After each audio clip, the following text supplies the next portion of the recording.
এই বাংলাদেশের অভ্যুদয়ে মেজর জিয়া থেকে শুরু করে রাষ্ট্রপতি জিয়া ঘাটে ঘাটে ইতিহাসের বাঁকে বাঁকে তার যে অবস্থান, সেটা বাংলাদেশকে অনেক বেশি আলোড়িত করেছে, সমৃদ্ধ করেছে।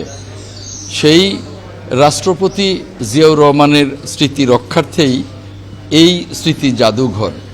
এটা আমরা দেখলাম, পরিপূর্ণভাবে দেখতে পারিনি। আজকে সকালে এসছি।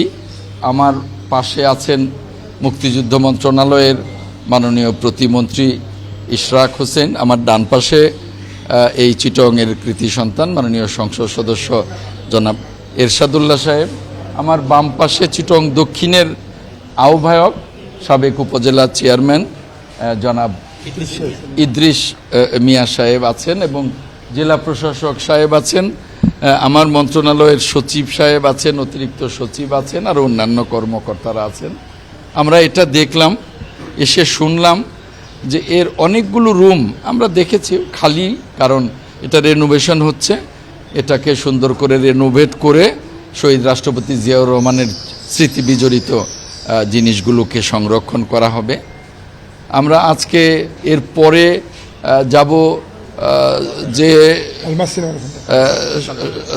জিয়া স্মৃতি কমপ্লেক্স, যেটা ফ্যাসিবাদের সময়ে স্বাধীনতা কমপ্লেক্স করা হয়েছিল, সম্পূর্ণভাবে শহীদ রাষ্ট্রপতি জিয়াউর রহমানের প্রতি ঈর্ষা করে, এবং এটা একটা প্রতিহিংসামূলক রাজনীতির ছুবল।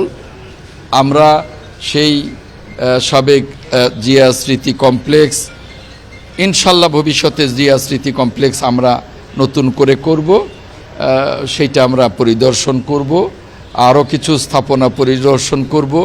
শহীদ রাষ্ট্রপতি জিয়াউর রহমান এই দেশের স্বাধীনতায়, মহান মুক্তিযুদ্ধে যে মহান ঘোষণাটি দিয়েছিলেন, সেই ঘোষণার পর একটার পর একটা ওনার যে পদক্ষেপ ছিল, উনি যুদ্ধ করেছেন, উনি বীরুত্তম হয়েছেন, উনি সেনাপ্রধান হয়েছেন, উনি সফল রাষ্ট্রনায়ক হয়েছেন।